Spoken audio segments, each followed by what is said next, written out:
Can I just ask you a very particular question? Is the unemployment, I mean, in the 80s we still had some industry. We don't have so much industry. There's been a massive move of women into the workforce since the 80s. Is the unemployment therefore going to hit different areas in the country, different genders? Is it going to have specific impacts, do you think? Yeah. I've always said, before this happened, that if we did get another spate of job losses, it would take out demographics. It won't take out, like, I come from a town called Lee, which is technically in Wigan, and I have a big interest in Orwell for that reason. But in Lee, in the 30s, it was flattened by unemployment, and also in the early 80s, flattened by unemployment. Now, if you go back, it isn't flattened by unemployment. Who's flattened by unemployment are recent graduates. You know, it yes. kind of goes through. Then, I mean, there is a massive untold story of A8 migrants going back. We have to count them into it. I don't know whether you've got any better figures, but anecdotally, you know, out of my Midlands factory that I went to, when they sacked the first 20, all but 4 were Polish.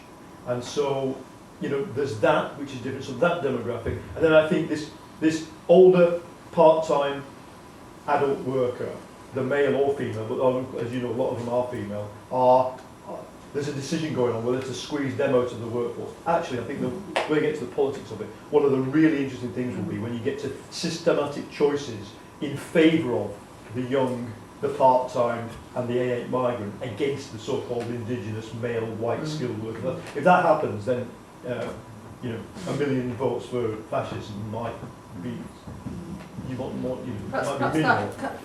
Would you like to talk about? I mean, that was one of my next topics. What were the political consequences? Come on. Is it the rise of the BNP? Well, I mean, it's quite early to say that, isn't it? I mean, the BNP didn't really do very well in the elections. When the vote only went up by 1%, 1.5%. So I guess so far they've not benefited massively. Neither of the parties look as if they're. That's really the point of what Lisa was saying. Neither of the parties look as if they've been playing on the side of unemployed people. They may have been doing the technical work, but they haven't been prepared to do the walk, the talk, the talk. No, and also during the boom, as we've talked about, parts of the country had incredibly high unemployment. Estates in East London, where I live, unemployment was still 20, 30, 40% throughout the boom for various complicated reasons, and that wasn't a particular political issue. Maybe they're safe Labour seats, so it's not politically controversial. So I don't see it as yet having a kind of huge impact on kind of party politics. But I mean, it is early days. I mean, Paul will know, but I mean, unemployment's only been going up for 6 months, 9 months, not very long, and it might go up for 36 months or 56. One of the things that's certainly going to put pressure on the parties to look at it differently is who is now unemployed in this downturn, because it includes people who haven't experienced unemployment in the past, and the sort of feedback we're getting from their experience going to Job Centre Plus. I mean, you know, those of us who've been into those buildings and know what it's like to sort of go through the process when you're first unemployed. I mean, it is pretty dire. It's a pretty dire system. It's a system we've lived with for quite a long time. It's been slightly improved, but there's a huge way to go, particularly for a population that's now much more demanding, you know, as a customer, less deferential to politicians. I think there's going to be a sort of middle class pressure on politicians to smarten up their act as far as job creation and finding work is concerned. What about the public sector? It seems to be the big thing that people haven't talked about in this round of unemployment. It's as if the public sector is separate, but the public sector is going to be the real unknown. Both. It's funny. I was trying to explain to my sons that, you know, actually hospitals haven't always looked like that. They can't. And schools didn't always have teachers' assistants in them. So the public sector is going to be a huge shadow, isn't it? I mean, particularly in places like Scotland and in the north of England, where the state employs, I mean, often 50% more than that.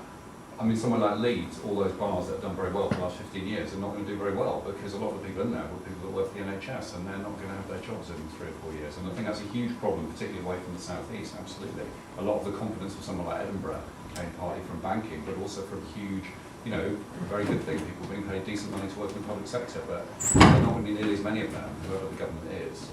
There will be a bit of a lag, though.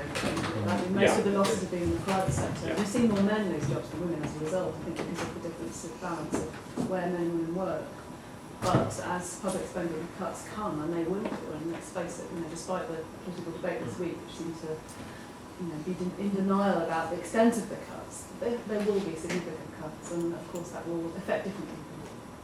There's the job centre plus thing is interesting. I mean, if anybody hasn't been to a job centre recently, they are much more humane than the old dole offices. There's no, you know, what's that, the full Monty when they stand there doing the thing. There's none of that anymore. And I in Sheffield in the early 80s, I, as a student, signed on, and one of the biggest memories that sticks with me my entire life was being at the back of a long dole queue stretching outside Sheffield dole office and round the corner.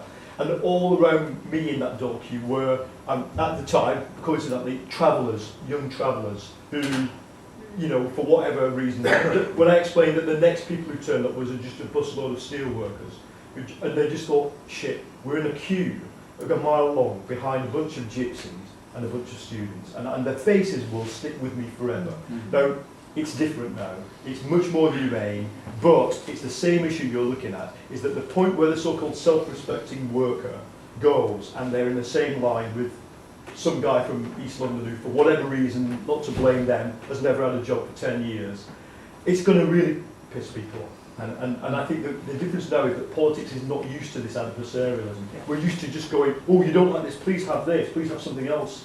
There's no choice in it. Nobody asks you, do you want skinny whip latte in the dole queue? And it's going to be a real shock for people.